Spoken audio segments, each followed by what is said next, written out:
So I'm going to talk for a few minutes about solution adoption. In my opinion, this is the most important subject that needs more discussion in legal technology. There's lots of discussion about all of the funky technology that it builds up legal tech, but there's not a lot of discussion around actually getting it used. So you're in a world where much of the press is around things like blockchain, robots, AI, all this great stuff, and how the potential of these things could make some fantastic legal tech products. And I completely agree with that. But I also think that just making legal tech products, I don't think anyone cares about that. The thing people really care about are the things that legal tech actually achieves.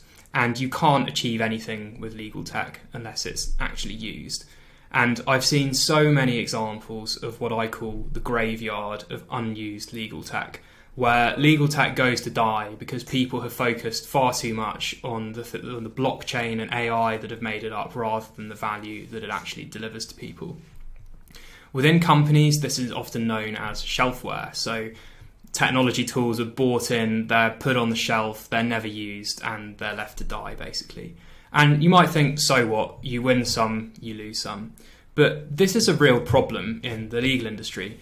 First of all, because it leads to a loss of money, because people are actually spending money on these tools that are not used. Sometimes, even worse, people don't know they're not used, so they'll be sitting there paying many, many years of license fees without actually tracking whether things are used or not. These things often take a lot of time to implement at law firms. So you'll have the security team looking over the requirements of a new piece of technology. You might have development teams integrating them with other tools that the lawyers use day to day. So people are losing time if they are spending this time on software and tools that are never actually used. For me, though, the most severe thing really is around loss of trust that these things bring in, because lawyers detect this stuff. They know when there are loads of tools available that nobody's using them, and they're thinking, well, if no one's using these technology tools, why should I even bother engaging with this stuff? Why don't I just continue working as I am? And all of these things and shelfware really means that the potential of legal technology is not being unlocked. I think that legal tech has the potential to completely transform the legal industry. I also think that it has the potential to transform lives. And this is one of the things that really keeps me going in what I do day to day, which is that I've worked as a lawyer before. I know what it feels like to spend an all-nighter doing proofreading of a document. I know what it's like to do a court bundle that all of the partners think is really easy to do, but actually is incredibly easy to mess up. And I know the sinking feeling you get when you make errors on these things. And I believe really passionately that legal tech is the key that is going to unlock these things, both from an industry perspective and a personal perspective. But only if it's actually used. And what I'm going to talk about over the next few minutes is how you can get a tech tool actually used by people. It's something that many people see as a given, but in my opinion is not talked about anywhere near enough. So one approach you might say here is, okay, well, I agree that technology needs its users. So what I'm going to do is just get some people in front of a tool and we're going to see the rewards of doing that. And this really characterizes the whole adoption thing as a technology problem. And you might say, as long as the technology is intuitive, people will use it. And for sure, if people open a piece of technology and it's rubbish, like it doesn't work, like it bugs everywhere, it doesn't look easy to use, for sure, that is definitely gonna turn people off. So my approach when I first started out doing this stuff was that I thought you make your product as good as you possibly can. You make it really easy to use, you eliminate all of the bugs, and people are going to flock to it. Sadly, what I found to be the case was that actually the quality of the product tended to not have as big a factor on its actual usage as other things. And the comparison that I would draw is that it felt sometimes like we were serving the best coffee in the world. Like the quality of our coffee was second to none, but everyone was still walking past the coffee shop, not even noticing it, not even wanting to come in to try the coffee. So for sure, the technology matters, but it only matters if you can actually get people through the door in the first place. You can spend all the time you want making your product intuitive and easy to use and free of bugs, but you don't cash in any of those benefits until you actually get to the point of usage. So there's something missing here in the equation. It's not quite as simple as just getting a person, getting them in front of a tool or a piece of technology, and then it gets used. There's something missing, and that's what we're going to spend the rest of this session talking about. What is the missing part of the puzzle here? So just to introduce the subject, here's a couple of quotes that I've heard from lawyers directly. You hear this one a lot. I'm a Luddite. I'm not very good with computers. It's like someone saying, I'm not a coffee drinker, I'm a tea drinker. So they're scared of the software. They don't really like using technology. So they're not. But these people are just not going to come in the door because they class themselves as Luddites. You might hear another group of people say, I'm just too busy to try something new at the moment. I'm running, the coffee shop analogy. I've got a meeting in 3 minutes. I don't have enough time for you to make me a coffee right now. So it's these kind of barriers that are really causing people to not use products. There are plenty more examples like this, and there are a few things that I think you can do to get around some of these things. But before I get into those things, I just want to caution against a few things. This can be a really frustrating area to work in, particularly when you have put your heart and soul into a piece of technology, maybe perhaps even more so if you have made it yourself and you think it's clearly the best way to work. But for some reason, others aren't seeing that. It's very, very easy to kind of criticize people and say, lawyers, they're all going to be, their business model is going to be disrupted. They don't know what they're doing. I know best. This is what I refer to as lawyer bashing. And it's really not the best way of actually achieving the end result of getting your technology used.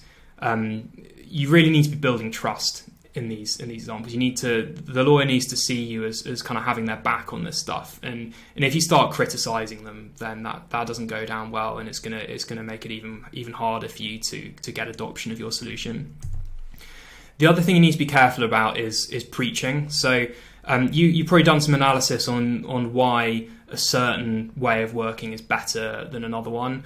But don't go too heavy on this stuff, because you can very easily come across as being on your high horse. Like if you keep talking about things like, your business model, that sucks, like you're just incentivized by your billable hours, like that comes across as preaching. And again, it really doesn't help you gain trust of the people that you want to actually come and use your new tool. And finally, be careful about judging people. I hear a lot from lawyers. They feel like people in the legal tech community come across as like know-it-alls, and that they know the best way of working. Remember, these people are really talented. These lawyers spend their days doing these jobs. They know the processes better than anyone. And it doesn't come across well when you come into a room and you think that you give the impression that you think you know best. So just caution about these things. You can think them, that's fine, but don't, try to understand. That is the key thing. Like if you disagree with somebody's view that using your tool is kind of worse than their current process, whether you agree with them or not is kind of irrelevant. What you need to do is understand why they're saying those things and really get into the fundamental reasons and try and tackle those reasons. So the thing that we really need to focus in on here is we are in a place where we've got tools and we want people to use them. And the question you have to ask is, why should people actually care?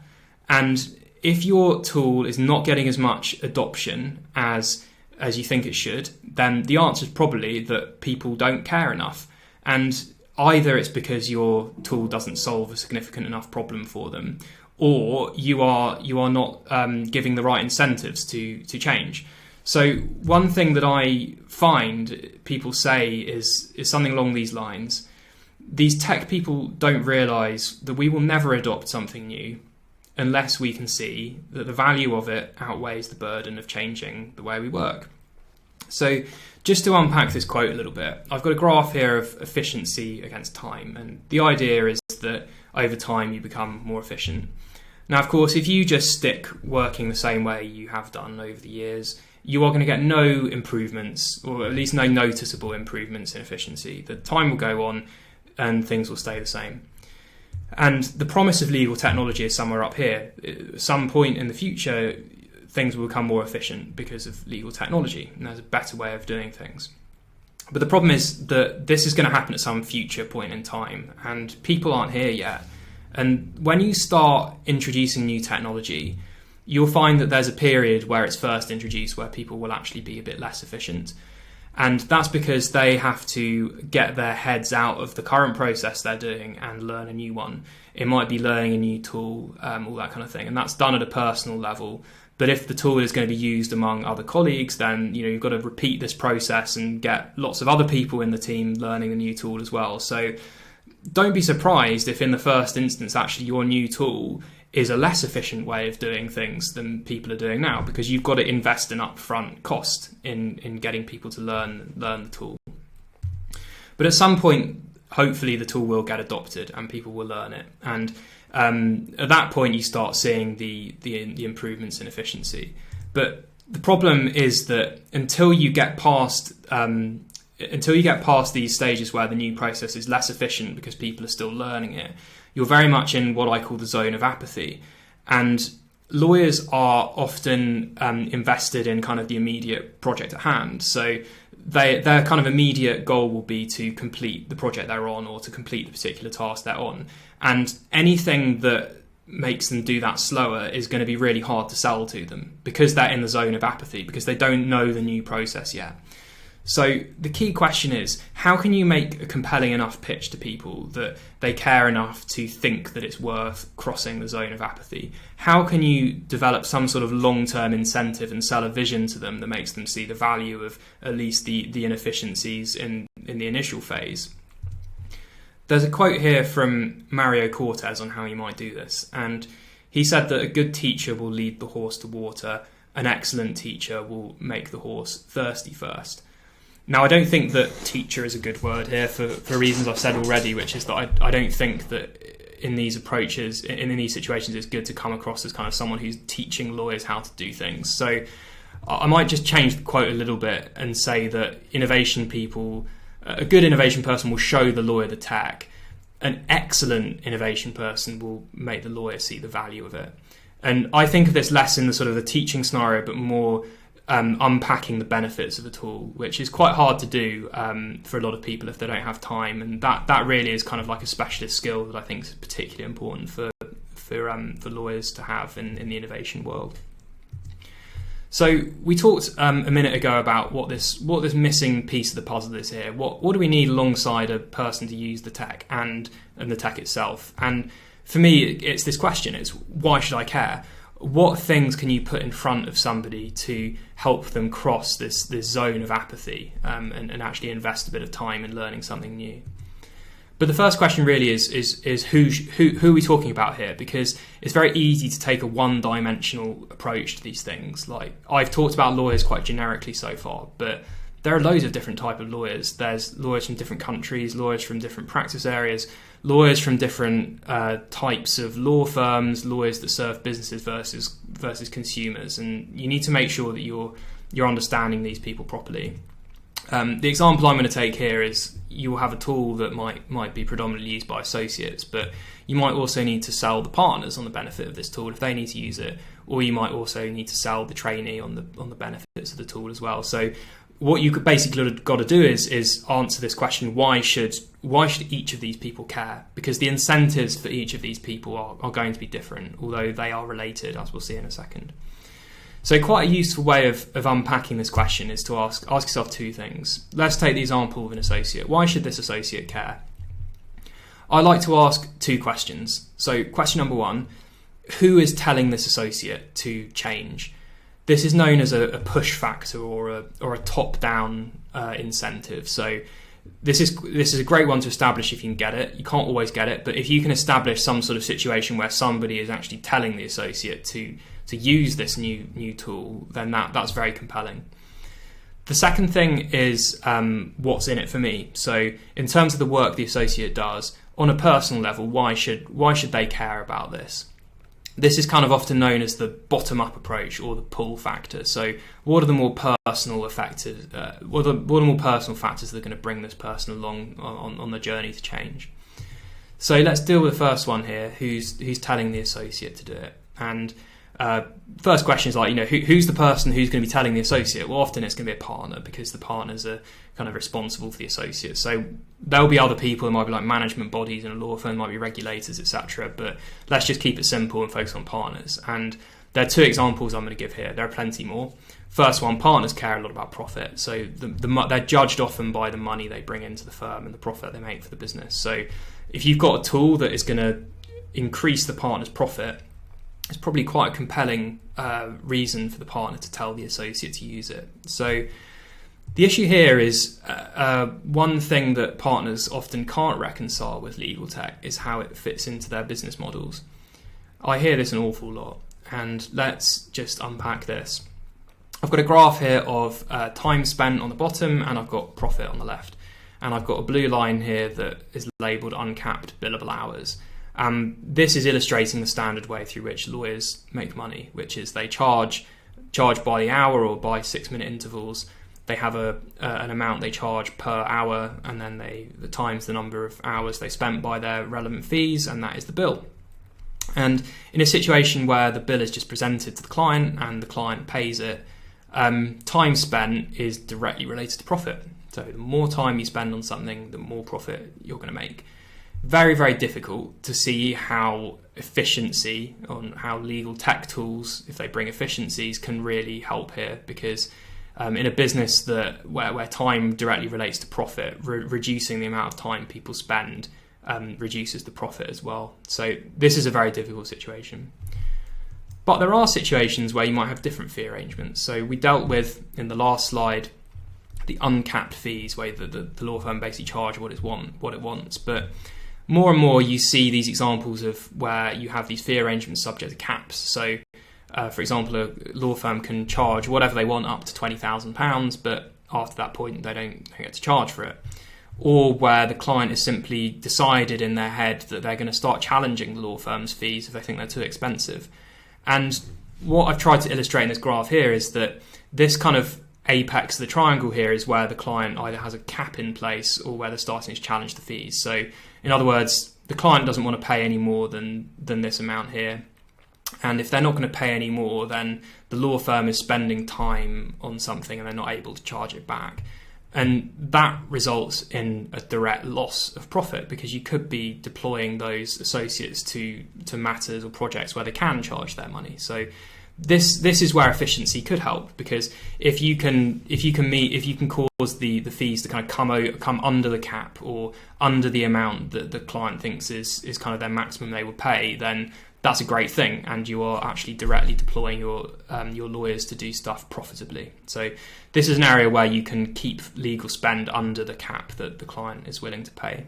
So this is a direct area where efficiency and legal tech can be of use.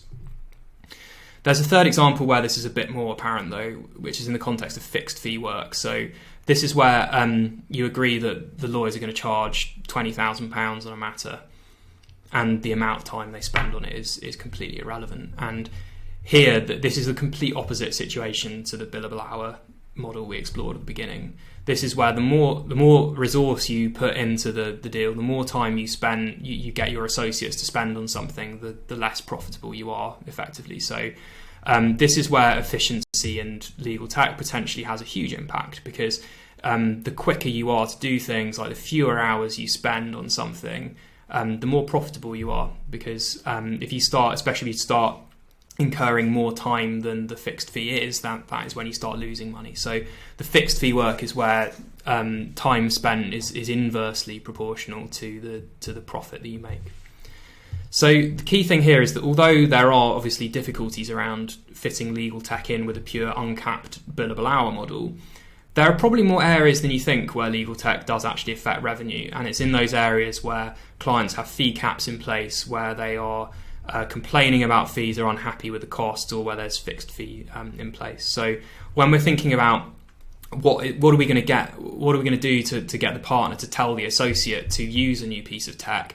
Look at where the tech directly affects revenue or profit, because that could create that interesting factor where the partner's telling the associate to use the tech.